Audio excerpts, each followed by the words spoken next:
Hello everybody, and welcome to A Quick Look, a new series where I take you through some things I've been getting into recently, whether they be music, video games, movies, or more, all in 5 minutes or less. Today's video is on Sonic Adventure, released for the Sega Dreamcast by Sega and Sonic Team.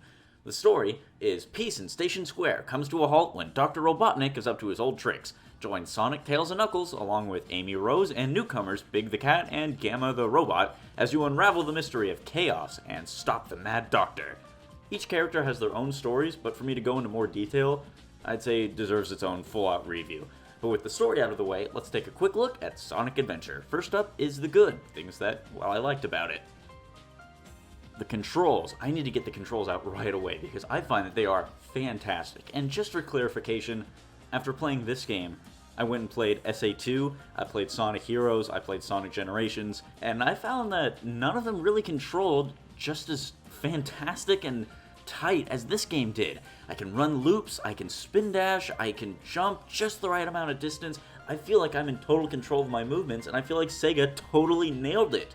I don't know why they messed it up in Sonic Adventure 2 and kind of ruined it in Sonic Heroes, but hey, I can't get over just how good this game is. And the great controls only complement the fact that the levels are fast-paced, they're fun, and they only last just the right amount of time. The only gripes I have is that Skydeck and Ice Cap aren't very fun. They have their moments, but they're definitely bogged down. But I find that a common complaint in modern Sonic games is that the levels are either too short or, boy, do they drag on. I find the levels in this game to be fast-paced, they're fun, they last just the right amount of time. Right when you feel like the level should end, it ends. That even applies to Knuckles levels. I love looking for treasure, scouring up these enormous levels, digging, fighting enemies, looking for rings, looking for the Master Emerald pieces. It's really great. Tails levels are just Sonic levels, but you have to race them to the end, and that's super fun looking for shortcuts. I even found Amy's levels fun. They're a lot slower, structured more like a Mario level than a Sonic level, but still, I found all the platforming, puzzle solving, and avoiding Zero the Robot to be a lot of fun. Gamma's shooting stages are pretty great too, and I even found Big's Big Fishing Journey to be okay. I'm a big fan of fishing minigames, but it could have been better, but I didn't find it to be terrible. I think the amazing levels are only complemented by the amazing music. It's so fantastic. The music is so awesome in this game, and the music really helps me to feel invested in certain scenes. And the cutscene starts with the egg carrier coming down and the music starts blaring. It's so intense. It makes you really feel invested in the scene, and that only helps because the writing is on point.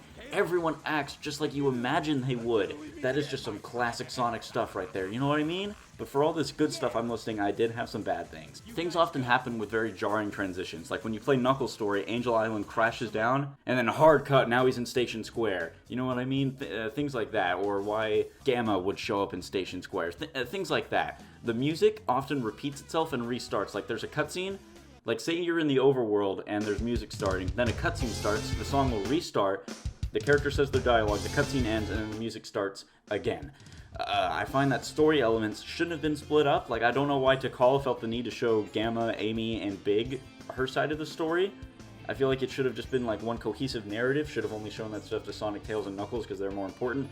The game does not take itself seriously. If the game took itself like 15% more seriously and wasn't as goofy, it would have been renowned as the Super Mario 64 of the series and would have been fantastic.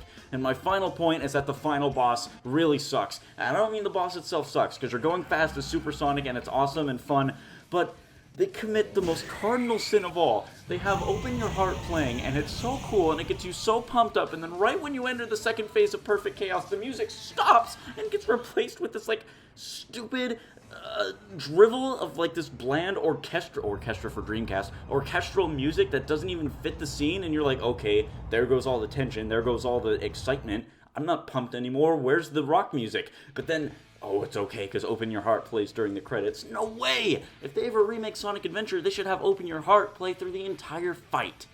That really sucks, but that wraps up this episode of A Quick Look. Join me on the next episode as I take you through something I haven't been getting into recently, but have been a long-time fan of. Leave a comment down below what you want me to take a quick look at in the next episode.